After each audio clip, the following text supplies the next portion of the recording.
Dr. Ethan Caldwell was the kind of man people pointed at when they wanted to describe success. At 35, he was already a leading surgeon in Houston, a city famous for its world-class medical centers. His name carried weight in operating rooms at Houston Methodist and the Texas Medical Center. Colleagues respected his precision and calm authority. Patients trusted him with their lives, and the medical community knew him as one of the best. On paper, Ethan had everything: skill, wealth, a reputation many would envy, and the kind of career that only relentless discipline could build. He lived in a 2-story modern home on the edge of a quiet neighborhood, a place that mirrored his taste for order and clean lines. Every detail of his days was organized with the same care he applied in surgery. He woke before dawn, worked out with military precision, and arrived at the hospital before most had poured their first cup of coffee.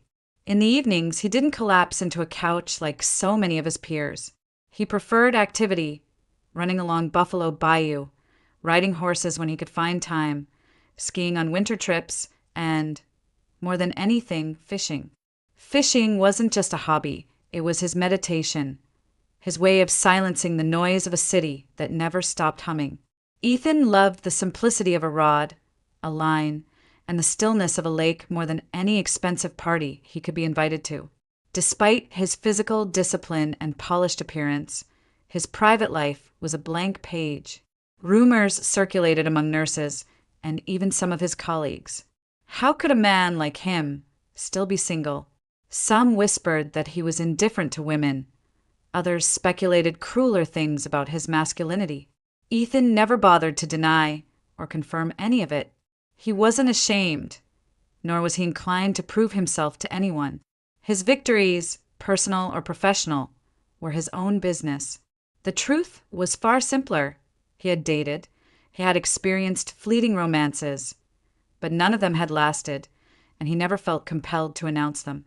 Relationships came and went, and for Ethan, they had never filled the empty space he carried with him.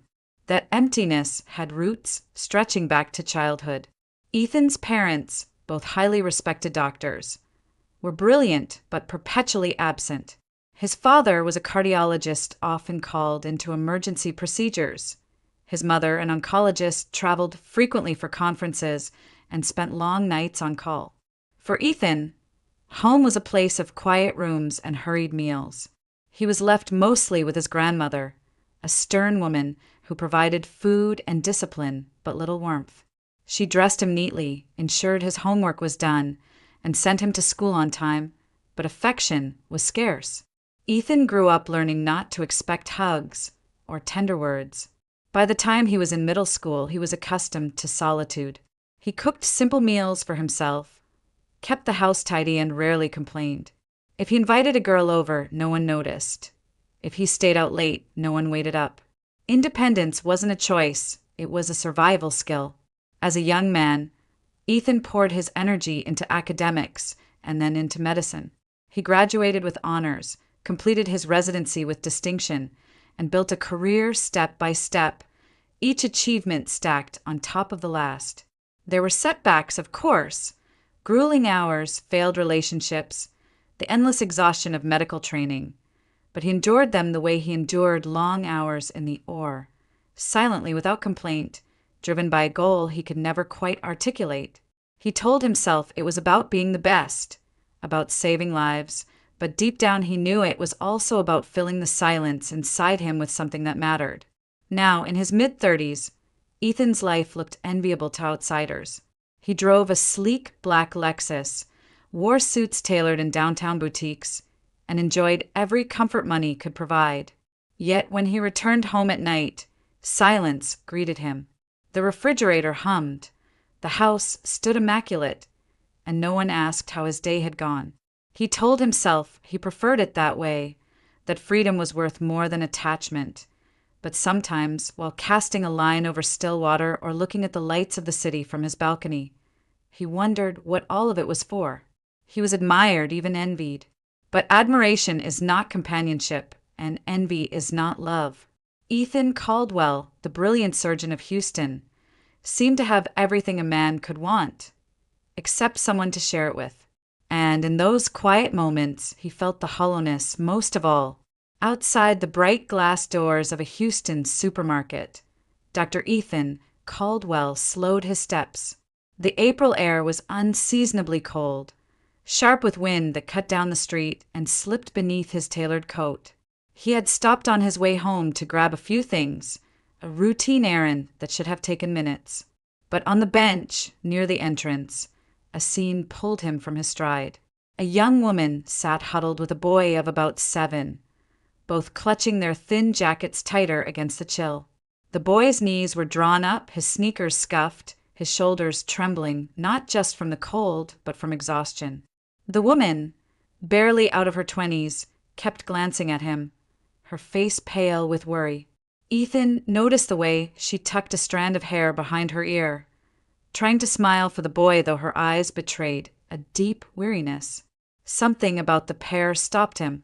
He wasn't in the habit of intervening in strangers' lives, but the contrast between the warmth of the supermarket's lights and the two figures outside was stark. They weren't waiting for anyone. They looked stranded. He approached gently, not wanting to startle them. "Are you two all right?" he asked. His voice carried the calm tone he often used with nervous patients. The woman hesitated before answering. "We're fine," she murmured, though the boy's lips were blue with cold. Ethan crouched slightly to meet the boy's gaze. That was when he noticed it, the uneven way the child's legs were positioned, the subtle favoring of one side. "Your leg," Ethan said softly. "What happened?" The boy looked at his mother, uncertain if he should answer. She exhaled, then admitted, "He fell off a bike months ago. It hasn't healed right. We haven't been able to see a doctor." It was a statement heavy with subtext. In Houston, where hospitals towered like monuments, the only reason a child wouldn't be seen was money. Ethan's chest tightened.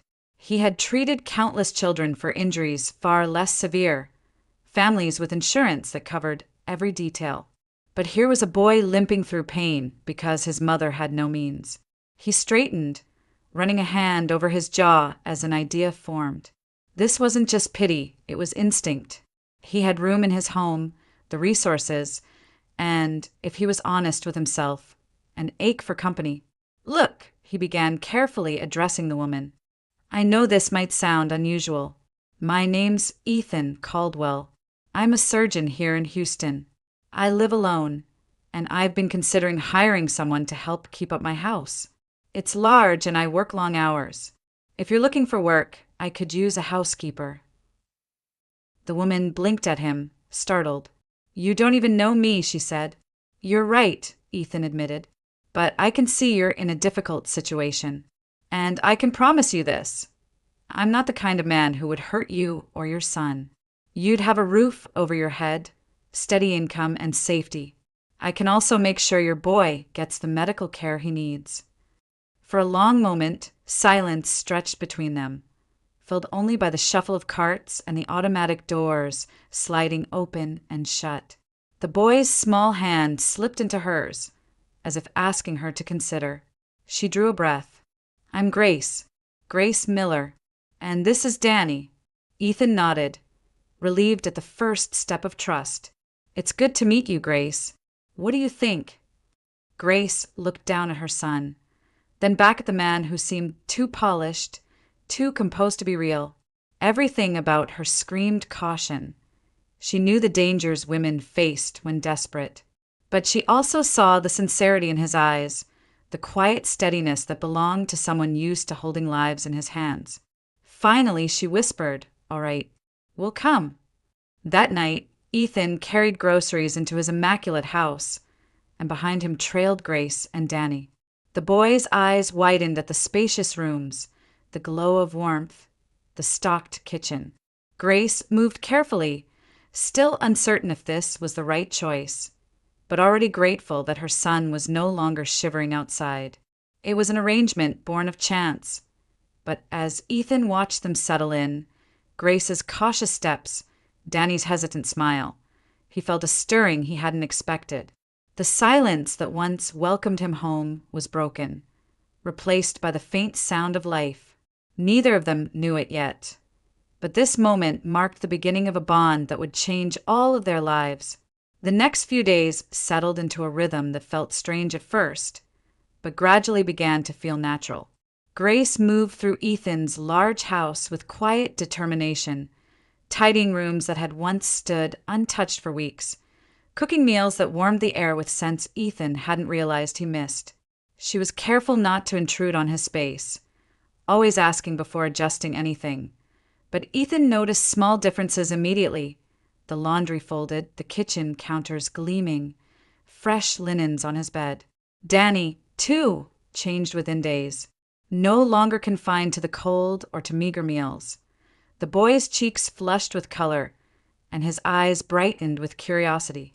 He marveled at Ethan's collection of medical books, touching the spines with reverence, and often sat at the wide windows overlooking the street, watching the world go by as though it were a movie. Ethan was gone most of the day, immersed in surgeries, consultations, and the unending hum of hospital life. Yet each evening when he returned, there was a subtle shift. The house, once echoing with silence, now greeted him with the clatter of pans or the murmur of Grace's voice reading softly to Danny. The loneliness he had carried so long began to recede, though he didn't dare name the feeling. Still, Ethan remained cautious. He treated Grace with a professional courtesy, as though she were a colleague rather than a housekeeper. He thanked her for meals, nodded his approval at the order she maintained, but never crossed into personal territory. She mirrored his restraint, keeping their conversations polite and measured. It was not romance. It was a truce of sorts, two adults carefully navigating unfamiliar ground. But Ethan's attention was repeatedly drawn to Danny. He couldn't ignore the boy's limp, the way he shifted uncomfortably when walking too far, or the subtle wince when he thought no one was looking. For a surgeon like Ethan, the signs were unmistakable. The leg hadn't healed properly. Without intervention, the child's future would be burdened with pain and limitations. One evening, Ethan returned earlier than usual. He found Danny on the back patio, a sketchpad balanced on his lap, drawing crooked lines that slowly formed into a crude fishing rod and a fish. Ethan smiled faintly. "You like fishing?" he asked. Danny looked up, startled, then nodded. "My mom told me about it. I've never gone." Ethan sat down beside him, his gaze drifting to the boy's leg. "You'd like it," he said, "but it's not much fun if you can't run to the water or stand steady on the bank." The boy's expression faltered, his small hand tightening on the pencil. Ethan's chest tightened in response. In that moment, the thought solidified he had to help. Not out of obligation, not even out of pity, but because he could, and because the boy deserved more than a life of limping through childhood. Inside, Grace set the table, glancing toward the patio window. She saw Ethan sitting with Danny and felt a cautious warmth in her chest. It wasn't that she trusted him fully yet. Life had taught her to be wary. But she saw something in Ethan's posture, the way he leaned just enough to listen, the way Danny's usual guardedness softened in his presence. Later that night, Ethan lingered in the kitchen after dinner, rinsing his plate while Grace dried the dishes. "He needs treatment," Ethan said quietly, almost to himself. Grace stiffened. "I know, but it's expensive." "We couldn't," her voice trailed off, heavy with resignation. Ethan didn't press further, not yet. Instead, he nodded, filing away the certainty that he would do something. He didn't want to frighten her with promises she wasn't ready to accept. But the thought stayed with him, clear and immovable, long after the house grew quiet. In the days that followed, their lives continued in the same delicate balance. Grace kept the home running smoothly. Danny began to laugh more, exploring the rooms as though they belonged to him, and Ethan adjusted to the background hum of family life. It was still formal, still restrained, but a foundation had been laid. For the first time in years, Ethan's house felt less like a polished museum and more like a place where people actually lived. He hadn't expected it, but when he walked through the door each evening, the silence he once embraced was no longer there, and he found he didn't miss it at all. Late one evening, Ethan returned from the hospital and dropped his keys on the counter, expecting the usual quiet. Grace had already put Danny to bed, and the house was wrapped in a peaceful stillness. He had barely settled into his chair when his phone rang. The name flashing on the screen tugged at memories he hadn't revisited in years. Paul Kramer, an old classmate from high school. Ethan Caldwell. The familiar voice boomed as soon as he answered. Man, it's been forever. You still slicing people open for a living? Ethan chuckled. Cardiac surgery, Paul. Not as crude as you make it sound. Same difference, Paul teased. Listen, the old crew's putting together a reunion. 20 years since we graduated. We're all meeting next month. Everyone's bringing their spouses. You'll be there, right? The question was simple, casual, but it froze Ethan in place. Spouses, wives, husbands. He hesitated, pride colliding with truth. He should have just said he was single, but the word slipped out before he could stop himself. Of course, my wife, and I wouldn't miss it. There was silence on the other end for a beat, then Paul let out a laugh. You old dog, I didn't even know you tied the knot. Can't wait to meet her. Ethan forced a smile that no one could see. Yeah, she's great. After the call ended, Ethan set the phone down and cursed under his breath. Why had he said that? It was one thing to be single at 35, but among classmates who had all built families, he didn't want to stand there alone, the odd man out. Pride had spoken for him. Now he had to deal with it. The next morning, he caught sight of Grace wiping down the kitchen counters.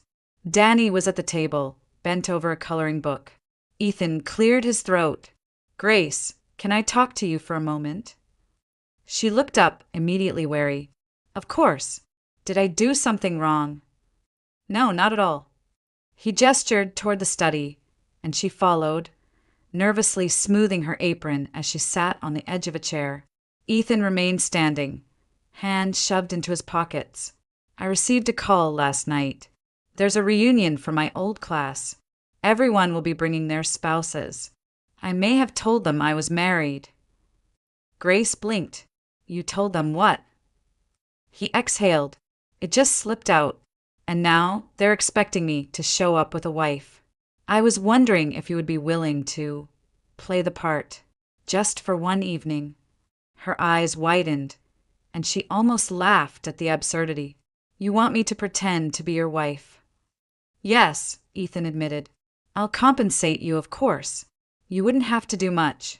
Just stand by my side, smile, exchange pleasantries. Then it's over. No one there will ever see you again. Grace folded her arms, shaking her head. Ethan, that's crazy. What if people see through it? I'm not. She stopped herself, biting down on the words. Not sophisticated. Not polished enough. That was what she almost said. I'll make sure no one does, he promised quickly. I'll provide a dress, take you to a salon. You won't have to worry about a thing. I wouldn't ask if it wasn't important. Grace looked down at her hands. Danny needed stability, and she owed Ethan for giving them shelter. Still, the thought of pretending to be a man's wife, standing among strangers who belonged to his world, terrified her. And Danny, she asked, her voice soft. He'll be fine for a few hours, Ethan said. I'll arrange for someone trustworthy to stay with him. It's only one night. The silence stretched until finally, with a resigned sigh, Grace nodded. All right, I'll do it, but only because I don't want to make things worse for you. Relief washed over Ethan's face. Thank you. Truly. True to his word, the next week he returned home carrying a box from a boutique. Inside lay a gown the color of clear summer skies, its fabric threaded with subtle shimmer. Grace hesitated before lifting it from the tissue paper, her fingers trembling as she held it against herself. It's too much, she whispered. It's perfect, Ethan corrected, his eyes warm with approval. Wait until you see it on. On the evening of the reunion, he drove her to one of Houston's finest salons. Grace sat in the chair, stiff with nerves, while stylists worked their magic. Her hair was pinned into an elegant updo, makeup brushed in soft tones that highlighted her natural features. When she finally stepped out of the salon toward the car, Ethan was waiting by the curb.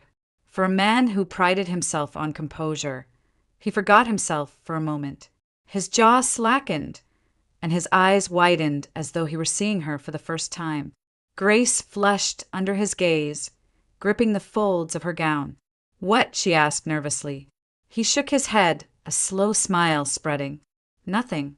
Just you look incredible." For Grace, who had lived years feeling invisible, the words sank deep. She barely recognized the woman staring back at her in the salon mirror. Refined, luminous, nothing like the exhausted mother who had once huddled on a bench outside a supermarket.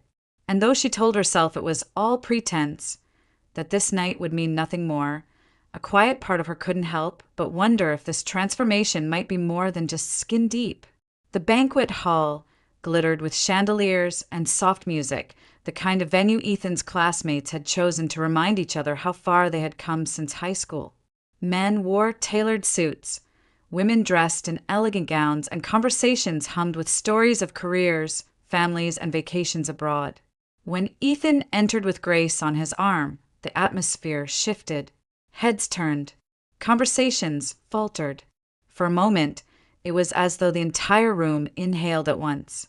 Grace, draped in the sapphire gown and glowing from the careful touch of the stylists, seemed like someone who had always belonged in such a place. Her posture was nervous, her fingers tightening around Ethan's arm. But to everyone else, she looked like elegance personified. "Ethan Caldwell," Paul Kramer boomed, striding over with a wide grin. "And this must be your wife." His eyes lingered a second too long on Grace before he pulled Ethan into a hearty embrace. "This is Grace," Ethan said smoothly, his voice carrying quiet pride. He hadn't realized until that moment how natural it felt to introduce her that way. Grace smiled politely, offering a soft handshake. Compliments rained down almost immediately. "She's stunning." "Where have you been hiding her, Ethan?" "You always had good taste." The wives of his classmates exchanged glances, some smiling politely, others whispering with thinly veiled envy. Grace felt the weight of their eyes and flushed, lowering her gaze. She wasn't used to attention, let alone admiration. She had walked into this night expecting to be painfully out of place. Instead, she was the one being noticed. Ethan guided her through the crowd with ease, introducing her to old friends and colleagues, each introduction reinforcing the illusion. But even to him, it didn't feel entirely like pretense anymore. There was a warmth in his chest when he caught her laughing shyly at a compliment, or when he noticed how the light caught in her hair. He hadn't expected this night to feel real, but it did. Later, as the band struck up a familiar tune, Paul clapped Ethan on the back. "You've got to dance with her. Don't keep her sitting here while the rest of us make fools of ourselves." Ethan turned to Grace, offering his hand. "May I?" She hesitated, glancing at the couples already swaying across the polished floor. "I'm not much of a dancer." "Neither am I," Ethan replied with a small smile. "But no one here will notice." Grace allowed him to lead her to the dance floor. His hand rested lightly at her waist, her fingers tentatively clasping his shoulder. At first, her movements were stiff, self-conscious, but Ethan's steady presence anchored her. He moved with calm assurance, guiding her gently until she found the rhythm. Slowly, her nerves gave way to something unexpected, comfort. As they turned beneath the golden lights, Grace lifted her eyes to his and found him already watching her. It wasn't the practiced gaze of a man showing off his partner for social points. It was softer, more searching, as though he was trying to memorize the way she looked at that very moment. Heat rose in her cheeks, and she looked away quickly, but the flutter in her chest lingered. Around them, whispers floated through the air. Caldwell really outdid himself. "She's beautiful." I didn't know he had it in him. The admiration only intensified Grace's unease. But beneath it all, she felt a flicker of pride. For once, she wasn't the struggling woman scraping by, invisible to the world. She was someone people noticed, someone who belonged at the side of a man like Ethan. When the music slowed, Ethan leaned close, his voice low. "You're doing wonderfully." Grace laughed softly, her nerves spilling out as humor. "For someone who's supposed to be pretending, you sound awfully convincing." His lips curved, maybe because it doesn't feel like pretending. She froze, her heart tripping over itself. It was just a line, she told herself, just a way to keep up appearances. Yet when she dared to meet his gaze again, she saw no calculation there, only sincerity, and that unsettled her more than anything. The song ended, and applause rippled through the room. Ethan guided her back to their table, his hand lingering at the small of her back a moment longer than necessary. Grace sat down, flustered, but a shy smile tugged at her lips. She had stepped into this night expecting nothing but awkwardness, a role to play until the charade was over. Instead, she felt a spark, something fragile, something dangerous, something real. And though neither of them knew it yet, this fragile spark would be the first step toward truths that could no longer stay hidden. The morning after the reunion, Paul insisted on giving Ethan and Grace a short tour of the school before they left. It was partly nostalgia, partly pride, and eagerness to show how the old building had been preserved. Grace followed beside Ethan, still in awe of the evening before, her hand brushing lightly against the sleeve of his jacket. She had expected ridicule, but had received admiration instead. For a fleeting night, she had felt transformed. The halls of the school carried the faint scent of polished wood and old paper. Posters of graduating classes lined the walls, photographs of smiling faces framed in glass. Grace's pace slowed as her eyes wandered across the images. Each year seemed a frozen moment in time, familiar yet distant. Then she stopped abruptly. Her breath caught, and she pressed a hand to her mouth. On a memorial board dedicated to students who had passed too young, a face stared back at her. One she could never forget. Laura Miller, her sister. Tears sprang instantly to Grace's eyes. Her chest tightened as if the air had been stolen from the hallway. "Laura!" she whispered, the name breaking on her lips. Ethan turned, alarmed by the sudden change in her voice. He followed her gaze to the photograph. A young woman, smiling gently, framed by flowers and a small plaque that marked her death at 22. His heart lurched violently, his stomach hollowing as recognition struck him like a blow. Laura. The name echoed in his mind, pulling him back to a summer years ago. A fishing trip at a quiet lake outside the city.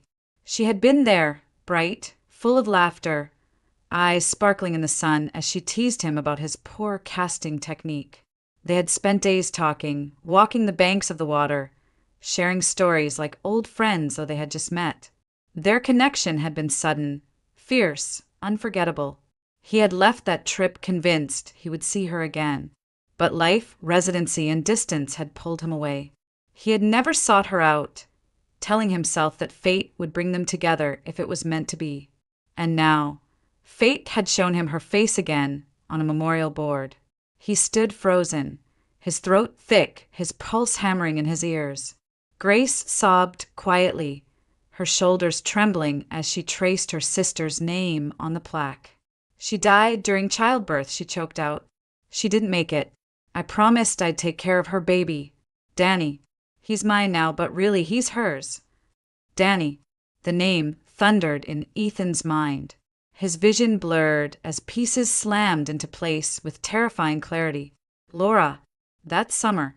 The brief but undeniable intimacy they had shared. The timing of her pregnancy. Danny. Ethan swayed, his hands curling into fists at his sides. Could it be possible? Could the boy who laughed in his home, who limped through the halls with stubborn bravery, be his son? He forced himself to breathe, to hide the storm ripping through him. Grace was still crying, oblivious to the turmoil inside him. He stepped closer, placing a steady hand on her shoulder. I'm I'm so sorry, Grace, he murmured, his voice raw. I didn't know. She shook her head, tears streaming down her cheeks.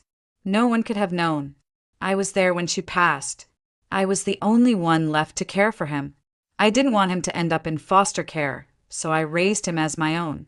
It hasn't been easy, but he's all I have. Ethan swallowed hard, fighting to keep his composure. He wanted to speak, to confess the memories flooding him, but the words tangled in his throat. How could he tell her? How could he explain that her sister's child might not just be her responsibility, but his own flesh and blood? They left the school soon after, Grace leaning into Ethan's quiet support, her grief raw and unguarded. He walked beside her in silence, each step heavy with revelation. His mind reeled, torn between shock and guilt. He had let Laura slip away once, never realizing what was lost. Now, standing in the shadow of her death, he faced the unthinkable possibility that her child, Grace's son, was his. That night, long after Grace had gone to bed and the house had grown silent, Ethan sat alone in his study. His hands trembled as he pressed them together, his thoughts circling relentlessly. Danny's face rose in his mind, his smile, his stubborn courage, his fragile leg that needed healing. The resemblance he had dismissed before now haunted him. The truth loomed over him, undeniable and terrifying. Danny Miller might be his son, and Ethan Caldwell, the man who had spent his life mastering control, suddenly felt as though the ground beneath him had given way. The drive back from the school was heavy with silence. Grace sat in the passenger seat, her hands clenched tightly in her lap, still shaken from the shock of seeing Laura's face on the memorial wall.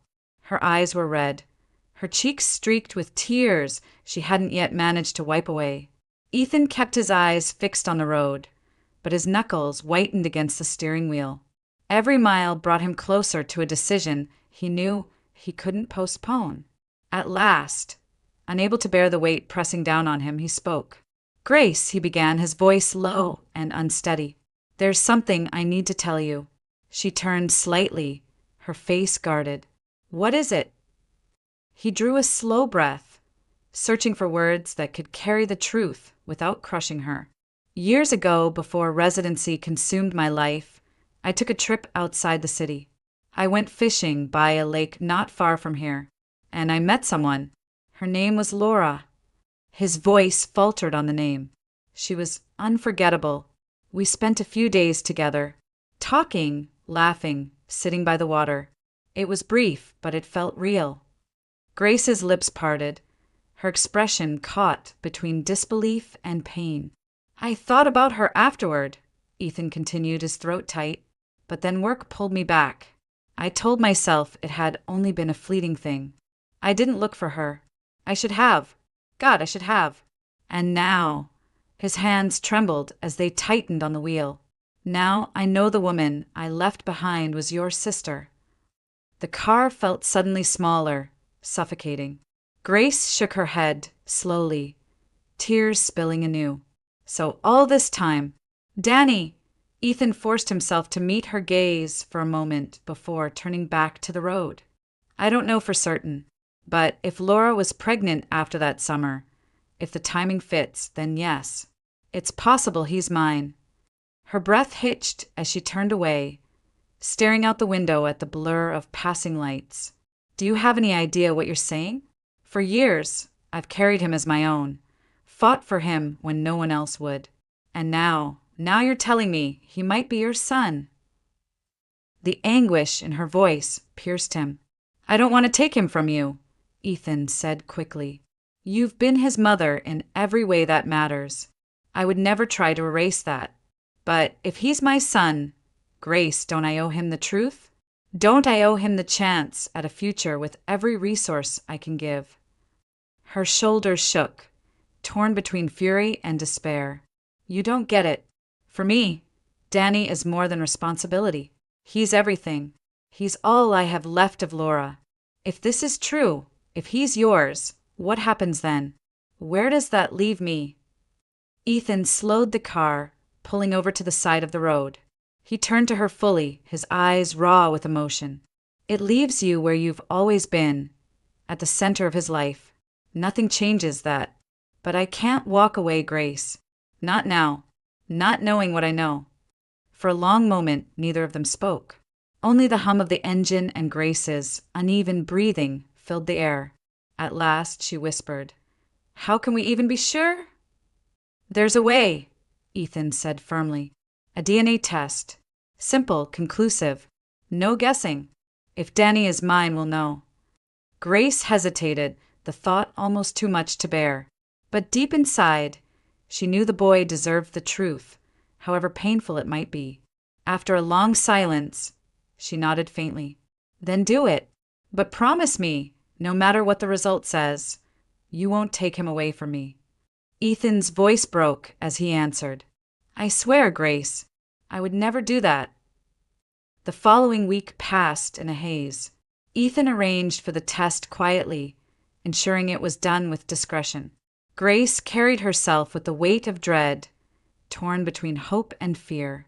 Danny, blissfully unaware, continued with his drawings and small joys, limping through the house with determination. When the results finally arrived, Ethan opened the envelope alone, his breath shallow, his heart pounding as though he were about to perform the most delicate surgery of his life. One glance at the paper told him everything. Probability of paternity, 99.9%. His knees went weak, and he sank into a chair, the document shaking in his hands. Danny was his son, flesh of his flesh, a bond that could no longer be denied. Later, when he showed Grace the results, she pressed the paper against her chest and sobbed. The truth was undeniable, the revelation both devastating and illuminating. For Ethan, it was a second chance he had never expected. For Grace, it was the confirmation of a truth that changed everything, and yet, strangely, nothing at all. Danny was still her boy, but now he was Ethan's too. And in that tangled truth, the fragile hope of a new beginning flickered to life. The DNA results changed everything, and yet changed nothing. Danny was still the boy who filled the house with sketches and laughter, still the child Grace had raised since the day Laura died. But now Ethan saw him through a different lens, no longer just Grace's nephew, but his son. The knowledge struck him with equal parts awe and guilt, a reminder of what he had missed and what he could not afford to lose again. One evening, after Danny had gone to bed, Ethan found Grace in the kitchen rinsing dishes. Her shoulders were tense, her movements brisk, as if the steady rhythm of cleaning could keep her from unraveling. He stepped closer, voice quiet. "Grace, I've spoken with colleagues. Danny's leg can be repaired. It'll take surgery and physical therapy, but he could walk without pain, run, play like other boys. I want to cover all of it, the surgery, the recovery, everything." Grace's hands stilled in the sink. She looked over her shoulder, eyes wide and conflicted. "Ethan, that's too much. I can't let you do that." "You can," he countered gently, "and you should. He's my responsibility now, too. I can give him what he needs." Her lips trembled as she turned back to the sink. "I'm grateful. You don't know how much. But this isn't just about money or medicine. This is about him, about us. Things are complicated enough already. I don't want him caught in a tug of war." Ethan stepped closer, his voice firmer. "There won't be a tug of war. You've raised him. You've given him everything you could. That doesn't change. But Grace, he deserves more than what life has handed him so far, and I can give it to him. Please let me." The sincerity in his tone softened something in her, but the walls she had built around herself remained. Grace nodded faintly, as though agreeing only because fighting further would break her. "We'll see," she whispered. Days blurred into weeks. Preparations began for Danny's procedure, consultations scheduled, forms signed. Ethan handled the logistics with the precision of a surgeon and the urgency of a father. Grace helped, but with each passing day she seemed more withdrawn, weighed down by unspoken thoughts. Then came the night that shifted everything. The house was quiet, the kind of silence that pressed against the walls. Grace stood by the window in her room, staring out at the Houston skyline, its lights glittering against the dark. Ethan knocked softly before stepping inside. He meant only to reassure her, to remind her she wasn't alone in this. But when their eyes met, something fragile cracked open between them. She whispered, "Laura should be here, not me. She should be the one raising him. Every time I look at Danny, I see her face. And now you." Her voice broke, thick with guilt. "How can I not feel like I've stolen something from her?" Ethan crossed the room, stopping just close enough for her to feel his presence. "Grace, you didn't steal him. You saved him. Without you, Danny wouldn't have survived. You carried him through when no one else could. Laura would have wanted that." Her eyes filled with tears, and before either of them could think, the distance closed. His hand brushed her cheek, her breath caught, and then his lips found hers in a kiss that was hesitant, searching, filled with years of loneliness and suppressed longing. For a fleeting moment, Grace let herself lean into it, let herself feel what it meant to be wanted, not as a caretaker, not as a shadow of her sister, but as herself. But when the kiss broke, reality crashed down. She stepped back quickly, pressing her hands to her mouth. "I can't," she whispered. "I can't do this. Not with you. Not with her memory between us." "Grace," Ethan began, but she shook her head, tears spilling. "I need to leave," she said, her voice trembling. "I can't let this turn into something it shouldn't be." He caught her hand before she could pull away. "If you leave, that won't change what's already true. Danny is my son, and whether you're here or not, I will be there for him. I won't walk away again. Not from him. Not from you." The determination in his voice held her frozen. She saw no hesitation in his eyes, no fear, only conviction. Slowly, she sank into a chair, her body trembling from the clash of guilt and longing. Ethan knelt before her, his hand still holding hers. "We'll figure this out," he said softly, "even if it takes time, even if it hurts. But I'm not letting go of either of you." In that moment, Grace realized that what frightened her most wasn't Ethan's resolve. It was the part of her heart that wanted to believe him. Danny's surgery was scheduled at Houston Methodist, the same hospital where Ethan's reputation carried weight in every corridor. On the morning of the procedure, Grace sat at her son's bedside, clutching his hand as nurses prepared him. Ethan moved with calm authority, reassuring both of them even though his heart pounded harder than it ever had before any operation of his own. The hours stretched endlessly. Grace paced the waiting room, whispering prayers under her breath, while Ethan stood beside her, every muscle taut with restrained anxiety. Finally, the doors opened, and the lead surgeon, one of Ethan's trusted colleagues, approached with a smile. "The operation was a success. He'll need physical therapy, but your boy's going to walk without pain." Grace broke down in tears of relief, pressing her hands to her face. Ethan wrapped an arm around her shoulders, steadying her as her body trembled. For the first time, she didn't pull away.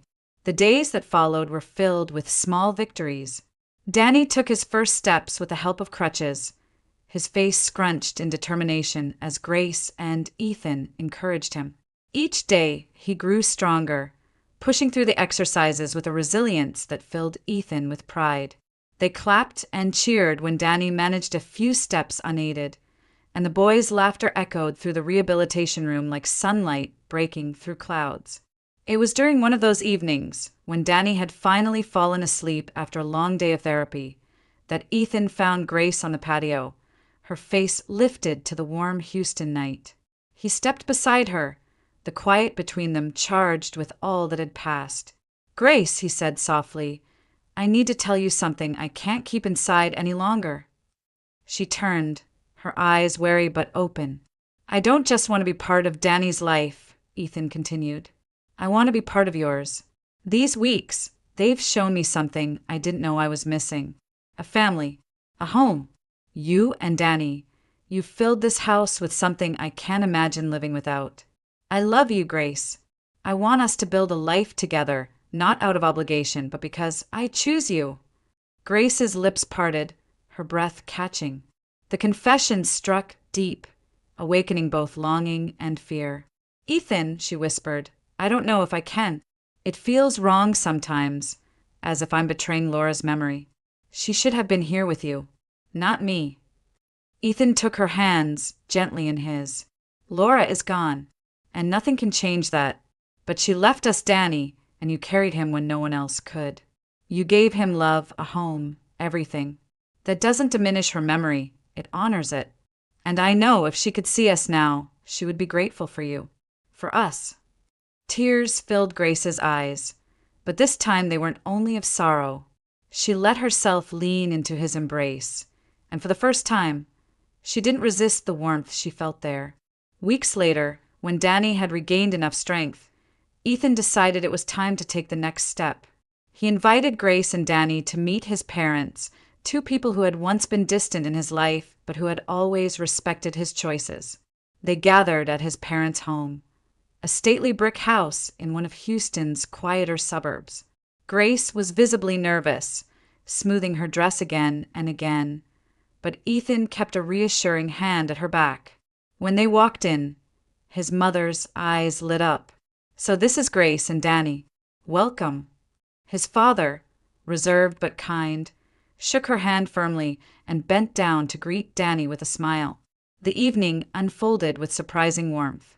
Grace relaxed as Ethan's mother complimented her cooking when she described the meal she prepared.